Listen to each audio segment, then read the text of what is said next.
Maxaad ka taqaanaa Saint Lucia, jasiiradan yar ee dhacda Caribbean Sea oo ay ka soo jeedo gabadha ku guuleysatay Olombikada adduunka orodka 100 mitir ee ka dhacay sanadkan magaalada Paris ee wadanka France.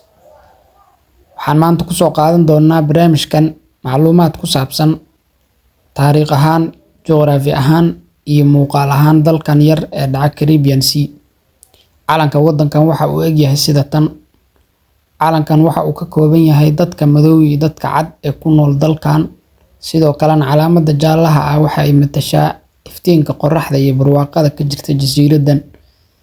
Jasiiradan waxay ka kooban tahay 617 kiiloomitir oo isku weeran, waana jasiirad buuraley ah marka loo fiiriyo dalalka yaryar ee dhaca Caribbean Sea. Calaamada wadanka lagu yaqaano waa labadan buurood, Gros Piton iyo Petit Piton. Wadankan caasimadiisa waxaa loo yaqaanaa Castres, waana magaalada uu ku yaalo eelboorka caalamiga ah ee kaliya ee dalkan leeyahay. Wadankan waxa uu ka kooban yahay dadyo kala duwan oo isugu jira madow iyo cadaan iyo dadkii asalka Caribbean-iska loo yaqaano. Dadkan waa kalluumaysato, beeraley iyo dad ka shaqeysta arrimaha bangiyada. Dalkan waxa uu leeyahay jasiirado aad u qurux badan oo ay u soo dalxiis tagaan sanad walba in ka badan 1 milyan oo qof.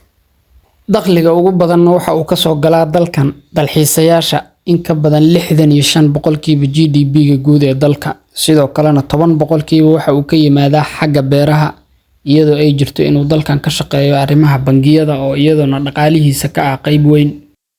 Dalkan waxaa looga soo dalxiis tagaa guud ahaan dunida, waana mid ka mid ah meelaha ugu quruxda badan ee dunida loo dalxiis tagi karo. Ra'iisul wasaaraha dalkan waxaa lagu magacaabaa Philip oo noqday 2021 ra'iisul wasaaraha dalkan. Lacagta wadankan waxaa loo yaqaanaa Eastern Caribbean Dollar, waxayna la wadaagaan wadamada la isku yiraahdo East Caribbean. Taariikhda dalkan waa mid cajiib ah. Markuu sanadku ahaa 1605 waxaa wadankan qabsaday wadanka Ingiriiska, balse waxaa iska saaray dadkii deegaanka oo la dagaalamay. Balse 1650 waxaa wadankan sheegtay oo qabsaday wadanka Faransiiska. 4 sano kadib Ingiriiska ayaa kala wareegay Faransiiska oo birta ka aslay. Dabadeedna 1667 Faransiiska ayaa soo rogaal celiyay oo mar kale kala wareegay Ingiriiska jasiiradan Saint Lucia. Sidaas Ingiriisku kuma harin ee 1778 ayuu mar kale birta ka aslay Faransiiska oo kala wareegay jasiiradan.